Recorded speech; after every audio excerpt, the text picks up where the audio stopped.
السلام علیکم جی بھائی، کہانی کچھ یوں ہے کہ آج سے کچھ سال پہلے ایک موبائل کمپنی نے ایک اشتہار شائع کیا، اور اشتہار یہ تھا کہ لڑکا ساری رات کسی سے بات کر رہا ہوتا ہے، وہ کسی آپ کو پتہ کون ہو، اور جب وہ صبح ہو جاتی ہے بات کرتے کرتے تو اس کا ایک کان جو ہے یہ پورے کا پورا حصہ یہ سوج چکا ہوتا ہے موبائل لگے رہنے کی وجہ سے۔ اس کمپنی کا ایک اشتہار اور بہت مشہور ہوا تھا۔ اس وقت کراچی میں ہورڈنگ بورڈز لگے ہوتے تھے اور ان پہ ایک لڑکی کی تصویر بنی ہوتی تھی اور لکھا ہوتا تھا لگے رہو ساری رات ₹4.99 میں، ایسا اشتہار تھا۔ خیر، اس وقت ہماری کچھ لڑکوں سے دوستی تھی اور وہ ایج میں ہم سے بڑے تھے، لیکن ان کی بھی سیٹنگیں تھیں، مطلب سیٹنگ سمجھتے ہیں نا، وہ والی نہیں، ہاں یہ والی سیٹنگ، تو سیٹنگیں تھیں۔ تو وہ جب صبح ساری رات وہ بھی لگے رہتے تھے، ساری رات باتیں کرتے تھے، صبح ہو جاتی تھی، پھر اگلے دن وہ سب جمع ہوتے تھے، جو عاشق تھے سارے کے سارے، وہ جب جمع ہوتے تھے اور ایک دوسرے سے ڈسکشن کرتے تھے کہ بھئی کیا رہا، تو وہ اپنے اپنے تجربے، اپنے اپنے ایکسپیرینسز بیان کرتے تھے کہ یار ساری رات گزر گئی، پتہ ہی نہیں چلا، 4 گھنٹے ہو گئے، 6 گھنٹے ہو گئے، رات 11 بجے 12 بجے موبائل لگایا تھا کان سے، صبح ہو گئی یار، پتہ ہی نہیں چلا باتیں کرتے ہیں۔ اور میں نے دیکھا اس وقت وہ سارے ایک دوسرے کی حوصلہ افزائی کرتے تھے، وہ ایک دوسرے کو انکریج کرتے تھے، ایک دوسرے سے اپنے زیادہ سے زیادہ بات کرنے کو شیئر کرتے تھے۔ اور مزے کی بات تو یہ تھی کہ ساری محبتیں جھوٹی محبتیں تھیں۔ وہ اس زمانے میں فیس بک وغیرہ اور یہ اتنا نہیں تھا، تو اس لیے کوئی تصویر اور کسی کی کوئی پتہ نہیں ہوتا تھا، کسی کی پروفائل آئی ڈی نہیں ہوتی تھی، تو موبائل پہ تکے میں بات ہوتی تھی اور جس کی بھی آواز اچھی لگ گئی اس کے ساتھ محبت ہو جاتی تھی، اور پھر وہ کچھ ٹائم پاس کے لیے ہوتی تھی، کچھ ٹائم چلتی تھی اور پھر محبت ختم ہو جاتی تھی۔ اور اس ٹائم پاس کی محبت میں وہ جو جھوٹے عاشق تھے سارے، وہ ایک دوسرے کو انکریج کرتے تھے، ساری رات باتیں کرتے تھے اور پھر بھی ان کو وقت کا پتہ نہیں چلتا تھا۔ لیکن جب ہم پریکٹیکل لائف میں آئے، جب ریئل لائف میں آئے اور ہم نے سچے عاشقوں کو دیکھا کہ جن کا دعویٰ سچے عاشق ہونے کا تھا، اور جن کا دعویٰ یہ تھا کہ ان کی جو محبت ہے، ان کا جو عشق ہے، وہ ٹائم پاس عشق نہیں ہے بلکہ وہ ریئل ہے، وہ ہمیشہ کا عشق ہے، ہمیشہ کی محبت ہے، لیکن وہ ایک دوسرے کو بلیم کر رہے تھے۔ وہ کس بات کے اوپر ایک دوسرے کو بلیم کر رہے تھے، ایک دوسرے کے اوپر الزام تراشی کر رہے تھے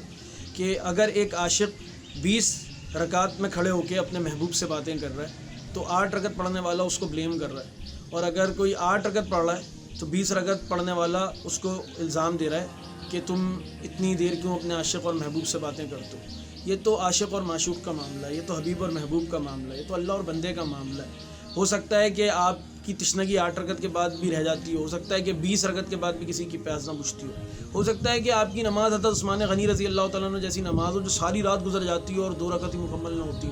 ہو سکتا ہے کہ آپ کی نماز حضرت عمر بن عبدالعزیز والی نماز ہو کہ جو صرف سورۃ القاریہ پڑھتے ہوئے ساری رات گزار دیتے ہو سکتا ہے آپ کی نماز حضرت علی المرتضیٰ جیسی نماز ہو کہ جن کے سینے میں تیر لگ جائے اور تیر کھینچ لیا جائے اس 1 رکعت، تو وہ 1 رکعت بھی اگر آپ کو پوری رات میں مل جائے تو وہ کیا بات ہے۔ اور ہو سکتا ہے کہ آپ کی نماز رسول اللہ صلی اللہ علیہ وسلم جیسی نماز ہو کہ جس میں آپ کے پاؤں میں ورم پڑ گیا ہو اور آپ کے پاؤں سوج گئے ہوں ساری رات اللہ تعالیٰ کے سامنے کھڑے رہنے سے۔ تو یہ تو سب سے بہت اچھی بات ہے کہ اگر جس کو جتنی زیادہ محبت ہے۔ اور قرآن مجید کے اندر قربانی کے حوالے سے یہ الفاظ استعمال ہوئے ہیں کہ اللہ کو نہ تمہارا خون پہنچتا ہے، نہ تمہارا گوشت پہنچتا ہے، اللہ کو تمہارا تقویٰ پہنچتا ہے۔ بھائی اللہ کو نہ ہماری 8 رکعت پہنچتی ہے، نہ ہماری 20 رکعت پہنچتی ہے، اللہ کو ہمارا تقویٰ پہنچتا ہے۔ یہ سب کچھ اللہ کے نبی صلی اللہ علیہ وسلم سے ثابت ہے، ساری کی ساری باتیں۔ 20 رکعت حرمین کے اندر ہوتی ہیں اور باقی پورے مڈل ایسٹ کے اندر 8 رکعت مسجدوں کے اندر پڑھائی جاتی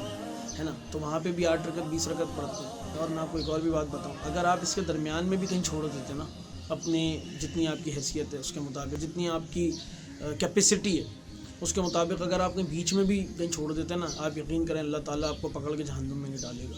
کیونکہ اللہ تعالیٰ آپ سے محبت کرتا ہے۔ اور آپ اور ہمیں اپنی کیپیسٹی کے مطابق عبادت کرنے کی کوشش کرنی چاہیے۔ اللہ تعالیٰ کہتے ہیں کہ ہم تمہارے لیے آسانی پیدا کرنا چاہتے ہیں، مشکل پیدا کرنا نہیں چاہتے۔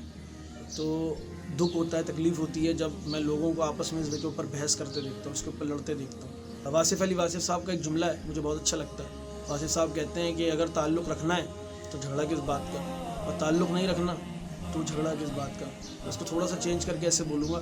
کہ اگر آپ نے تراویح پڑھنی ہے تو جھگڑا کس بات کا، تراویح نہیں پڑھنی تو جھگڑا کس بات کا، 8 رکعت پڑھنی ہے تو جھگڑا کس بات کا، اور 20 رکعت پڑھنی ہے تو جھگڑا کس بات کا۔ تو جھگڑا تو کسی بات کا نہیں ہے۔ میرا خیال ہے کہ ہمیں اس کے اوپر ضرور سوچنا چاہیے اور ایک دوسرے کی حوصلہ افزائی کرنی چاہیے، نہ کہ حوصلہ شکنی کرنی چاہیے۔ ہوپ فلی یہ ویڈیو آپ کو پسند آئی ہوگی اور اگلی کسی ویڈیو کے ساتھ آپ سے ملاقات ہوگی۔ اپنا بہت خیال رکھیے گا۔ اللہ حافظ۔